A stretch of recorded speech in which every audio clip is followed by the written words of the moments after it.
please do not miss the lanes on Sunday, and especially my people from Mbale City, where I come from and where I'm going to be a candidate for the leader of the woman member of parliament for Mbale City on the NRM ticket. Step into a world of excellence, comfort and pride with Royal Foam Furniture, crafted to perfection right here in Uganda. We bring you state-of-the-art living room furniture and bedding products at affordable prices. Our wide variety of mattresses include orthopedic, pillow top, spring mattresses suitable for institutions like hotels, and many others for home comfort.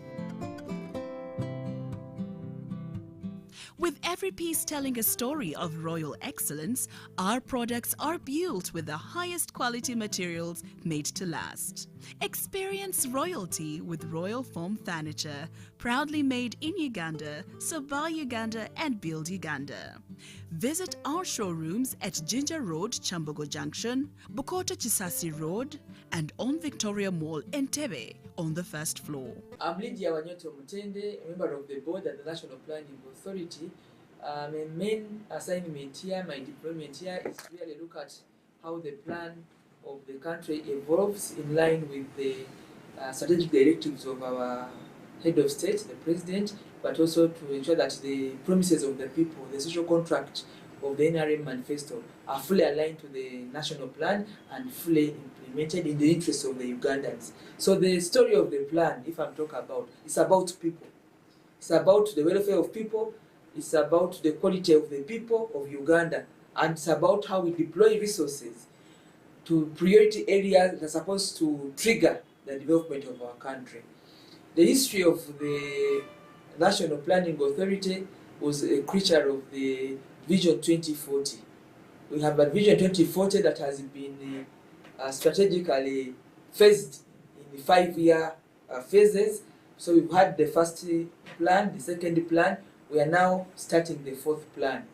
But for every phase of the fourth plan, as we move towards Vision 2040, we were looking at a prosperous country, a country that has a healthy population, and that has a population that we have fully fledged socio-economic transformation, and that we are able to be self-sustaining.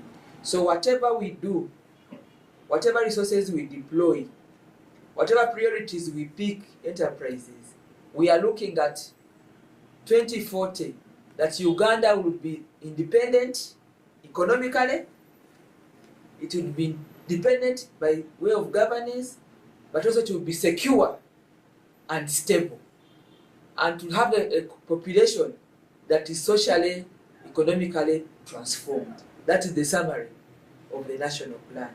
So as we enter the fourth development plan, we've just been having the third national development plan. We were looking at the major triggers of our country's economic development, the major pillars like infrastructure. If you see the campaign, and where we have been deploying the bulk of our financial resources and even capabilities, have been number one, peace and security. Because we cannot develop our country when we are all running away or insecure, we are not sure. But also to stabilize the country so that our development partners like investors find Uganda as the best investment destination to come and invest in our country. So that you can put a tick, because we have achieved an island in the region that is stable and secure, despite the challenges being a land-connected, a landlocked country. The next area where we have been putting a lot of pressure in the plan of the country has been the road infrastructure. We wanted to make sure that Uganda has connectivity from Arua Koboko down to Chisoro, from Karamoja to Renzori to Hoima. So the whole country must be seen to be connected, at least by road, because we are a landlocked country. But fortunately, another infrastructure that is speaking in the last 2-3 financial year where we have deployed resources is the railway. So that the cargo goes to the rail is also underway, it has been launched, and that work is going on. I want to say that another important pillar where our government has focused planning in terms of infrastructure to trigger development as a pillar that is going to help us trigger development is the area of electricity and energy generation. So you realize that we cannot have the sector of industrialization take off, although it's work in progress. So we've been able to secure enough power generation in terms of electricity to power industries. The industrial park in Mbale has over 50 factories, and some of them are beginning to have steel industries like in Jinja. We have other park in Namave, here in Kampala. So the rest of the country, there's a park in Arua, there's an industrial park in Mbarara. So these parks located in different parts of our country, including Hoima, that is now going to give us the first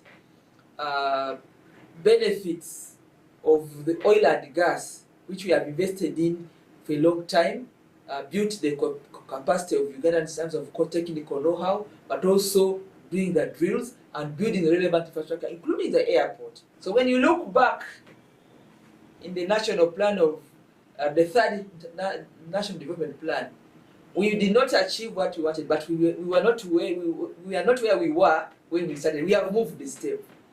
So our movement is incremental, but steady and progressive. And that's where we want to see. So this national development plan is now going to leverage some more resources to focus more now on people directly, the social fiber. When we began these plans, about 68% of Ugandans were outside the money economy. So they were not even participating. They were just spectators in their own country's economy.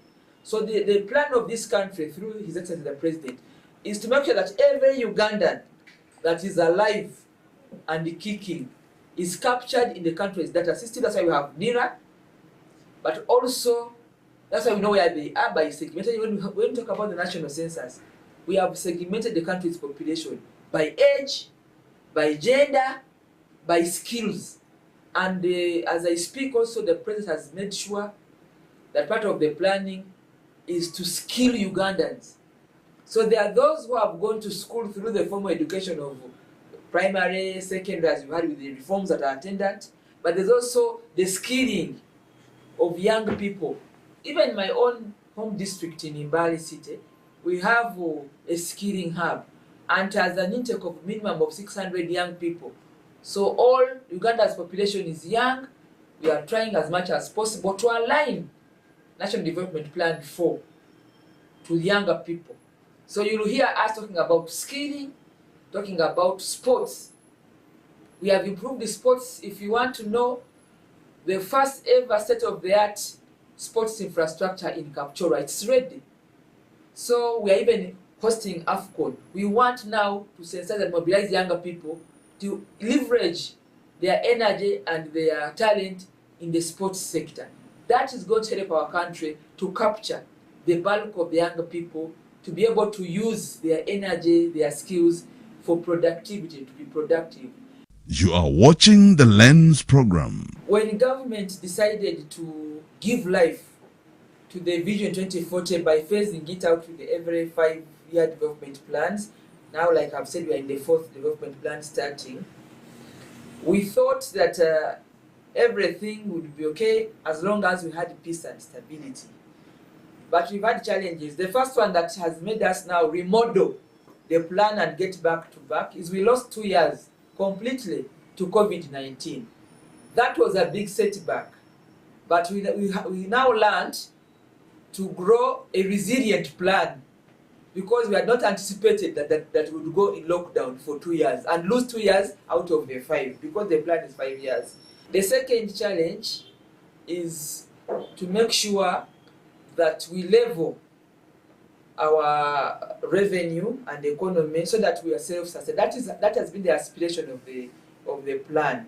But for most of the time, like 20 or 30% of our budget has been supported by development partners, especially in the areas of health, because of like HIV and AIDS and other communicable diseases and the pandemics. which can be out of reach for our country. But we really hope that such challenges you've had now, the US has beginning to cut off aid and support. So we must now learn how to grow a resilient plan without relying so much on external support to run our plan, because this is where our future is. So progressively you will hear that the future of Uganda and our aspiration of being self-sustained has been achieved. You are watching the Lens program. Stay tuned. Step into a world of excellence, comfort and pride with Royal Foam Furniture, crafted to perfection right here in Uganda. We bring you state-of-the-art living room furniture and bedding products at affordable prices. Our wide variety of mattresses include orthopedic, pillow top, spring mattresses suitable for institutions like hotels, and many others for home comfort. With every piece telling a story of royal excellence, our products are built with the highest quality materials made to last. Experience royalty with Royal Foam Furniture, proudly made in Uganda, so buy Uganda and build Uganda. Visit our showrooms at Ginger Road, Chambogo Junction, Bukoto Chisasi Road, and on Victoria Mall, Entebbe, on the first floor. Welcome back from the break. This is the Lens program. In our plan, we provided for disasters, but like you are all experiencing even now, we are going to be victims as a country of challenges of climate change and the environment. Therefore, in the National Development Plan 4, we have been categorical about dealing with issues of climate change and planning for the environment. Because if we do not plan for the environment and for the vanguards of the climate change, we are going to suffer and not be able to make progress that is required of the National Development Plan. So issues of disasters, issues of climate change, issues of waste management are properly anchored in the plan and being able to do modules that are going to help other sectors in the line of what I'm talking about, to make sure that we do not become victims of climate change, victims of environmental degradation, and victims of poor management of the waste management. An example of the recent happening in Ichitezi was a disaster, and this is a city. So we've also prepared and advised our city authorities on how to do city planning, fiscal planning for the city, and management and settlement of the population. So these are some of the challenges, but we provided for the proposals on how we can leverage and provide solutions for these. You are watching the Lens program. Our country has now grown 10 other cities. Mbale, where I come from, is a city. There is Mbarara, there is Arua, there is Gulu. So all these cities we have to plan for them in terms of the settlement of the population, in terms of the user services, health, education, sanitation, and we must make sure that all these are in tandem with the settlement of the population, with the growth, and also with services delivery.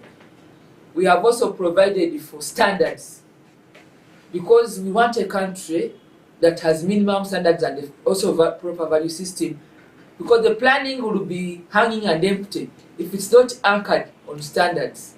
So we have advised on certificates of standards, and we really hope that our enforcers, the agents that do the enforcement, will work with us to ensure that those of us that are planning for the country also work with us. We have issues of traffic. We have planned for the traffic. You hear about traffic jam, that's wastage of time, productive time. We have planned for the routes. So our work is to plan and think tank and then roll out to the implementing agencies, whether it's Ministry of Internal Affairs or Police, whether it is security agencies, whether it is Ministry of Water and Disaster, whether it is the Office of the Prime Minister, which is the leader of government business. We guide them, we draw policy, we give them the paper policy direction, and we guide them on, if you want to go right, this is the plan to go. Even for training, the capital development of our country, because it's a young population, we've been able to tell them what skills we need in which sector and at what time, the next 4 years, so that the deployment is done in a systematic manner. Finally, we have also advised the plan on the value system of our country in terms of the mindset. What should Ugandans, any Uganda holding the NIRA card, the National Identification Card or the passport, what do you stand for?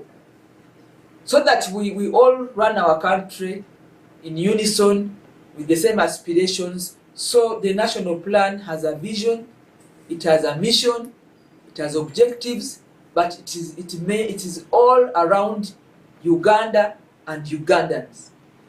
And as I speak, we are now planning for about 45 million Ugandans as per the recent census, and we have unpacked them, the youth, the women, where I belong, the elderly, and also advised on how the governance structure should have representation, including disability and the children. You are watching the Lens program. We have got experts who have sat down and said what should the cost of water be per unit, so that you do not just find a bill, so that you do not live paying bills. It should be in terms of a rational standard, that a cost unit. So we are planning for cost units, and I think Uganda should be happy to hear this, because many people say, I afford 500,000 on my bill, on my meter, and then they are cutting you off. We want to help you understand, how did you arrive at pay as you go, in terms of water, in terms of sanitation, in terms of electricity. This is Yaka and the lighting. We are looking at the usage per unit, because usage on lighting in your house should not be the same with somebody who is melting copper in an industry. So the cost of the industry is different from the cost of lighting, and also the cost of security, because at night security, lighting is a very important component of security. So we are costing per unit and advise government and the sector, because the public have never understood how the costs arrived at, including the airtime. The telecom companies, I don't know whether you are aware, we are interrogating what we are calling public service, users services for the public. Electricity, water, airtime. We want to, and then the cost of the finances. The commercial banks, why are they charging you this interest rate in an economy like this one? We are advising all of that in terms of planning. So I wanted to let our people know that those are some of the areas that touch you as an individual, because every day you are paying a bill here. You are paying for water, you are paying for electricity, you are paying the airtime, but you don't understand how they arrived at that cost. The planning authority is protecting public and ushering and being a think tank and of experts, trying to find out what should be the cost per unit, and then the service centers, how are they helping people. I want to add the issue of commercial, of the financial sector, because many people are cheated through interest rates. You have the banks, but also you have the money lenders. We are providing policy for money lending. We are providing guiding policy on the bank loans and how that should roll out to the individual people, because planning for the country also calls for protecting the country. You are watching the Lens program. Now, for us in Uganda, the shortest reflection we can have starts with the 1995 Constitution, which, through the relevant articles, including the Bill of Rights, Chapter 4 is normally called the Bill of Rights. There are a lot of rights for women out there in the Constitution. But now we move to Article 31, Article 30 of the Constitution, that has enabled our country to now legislate and pass policies and put in place institutions that uplift women and also that deal with all those cultural practices that impinge negatively on the potential and the growth of women, so that they can be able to participate meaningfully and fulfill their ultimate potential.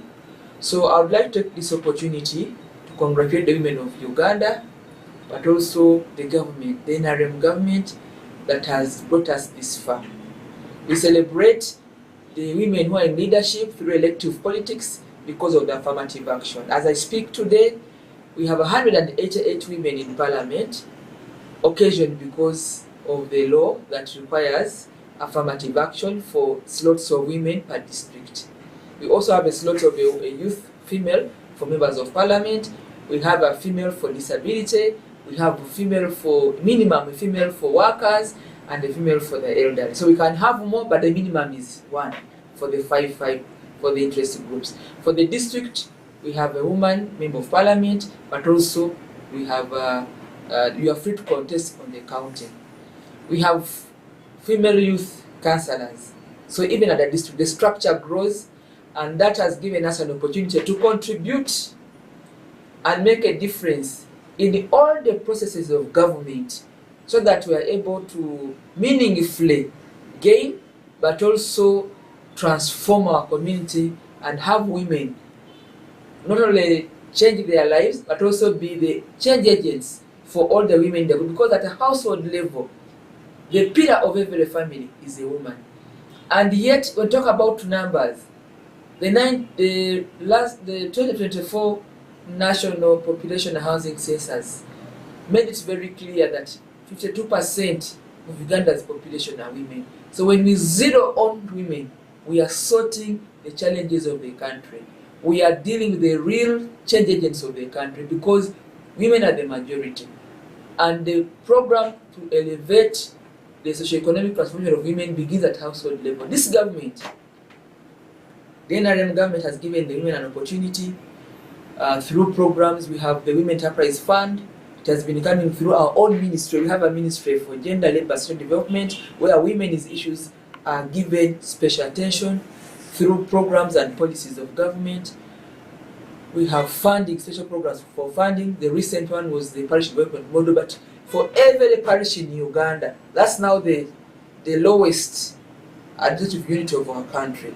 But at that level, at the parish level, that's where the majority of women are. The majority of women at the parish level, and government, through the president, has been able to roll out a program, a very friendly fund, which we call the Parish Development Fund. And for every 100 million, that comes out every financial year, 30 million is specifically for women, so they can organize themselves in groups. We've been training them to have enterprises, so that they're able to sell whatever they have within their cottage system, within the parish, but also now create a parish bank, because when you use the money within 24 months, you take it back. And this has now delinked the risks for women who do not have collateral to go to the commercial banks, but they're able to use their productivity, their innovation, their skills to be able to leverage and contribute the household income of their homes. You are watching the Lens program. Under our governance planning, our country has planned to have leaders every 5 years. So while people are talking about 2026, that is when the polling of offices will be. But the actual campaigns and the programming, as you've seen the roadmap of the Independent Electoral Commission, is really 2025. So I would like to inform Ugandans that the governance planning of our country is also aligned to the National Planning Development Plan.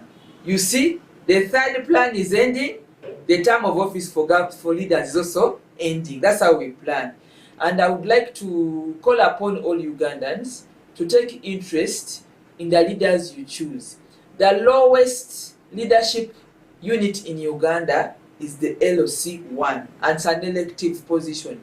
But the LOC1 is actually the most powerful individual that people don't know in Uganda, because that LOC1 determines whether you're a citizen. He will stamp on your form to be a citizen. He will stamp on your form to be a resident of your area. He will stamp on your form to get any other official documents you need, including identification, including a passport. Therefore, take keen in choosing Ugandans that are patriotic, because we sometimes end up with Ugandans who sell our country, who sell our identity to other non-nationals. And we end up with the crime, we end up with the insecurity because of wrong people who are not properly identified to the lowest unit of administration in Uganda, which is the LOC, the village. They sell for the city and the village for the village community. So I would like to call upon all Ugandans to be vigilant this year so that we can choose the leaders we deserve, that we can choose the leaders who are interested in implementing the plan of our country, because these plans are implemented or deployed through leaders. And for the NRM government, we want to thank Ugandans, because I sit here and I speak, because you've given us a social contract for the last so many terms that are aligned to the National Development Plan. So because we've done well, I want to also call upon you to really work with us so that we do not have turbulence, or we do not have a distorted agenda. We continue the way we've been doing, because we are making progress in every sector that I see, whether it is oil, whether it's electricity, whether it's road infrastructure, whether it is schools, whether we are making progress. We are not where we were 5 years ago as we begin the 4th development plan. So I thank you so much for listening to me. Lydia Neto Mutende, and I'm also from Mbale. I'm going to be in Mbale to choose the leaders of my community, Mbale City, but also to present myself to be chosen to lead the community at a national level. Thank you so much. The Lens program was proudly brought to you by Atlas Industries Uganda Limited. Step into a world of excellence, comfort and pride with Royal Foam Furniture, crafted to perfection right here in Uganda. We bring you state-of-the-art living room furniture and bedding products at affordable prices. Our wide variety of mattresses include orthopedic, pillow top, spring mattresses suitable for institutions like hotels, and many others for home comfort. With every piece telling a story of royal excellence, our products are built with the highest quality materials made to last. Experience royalty with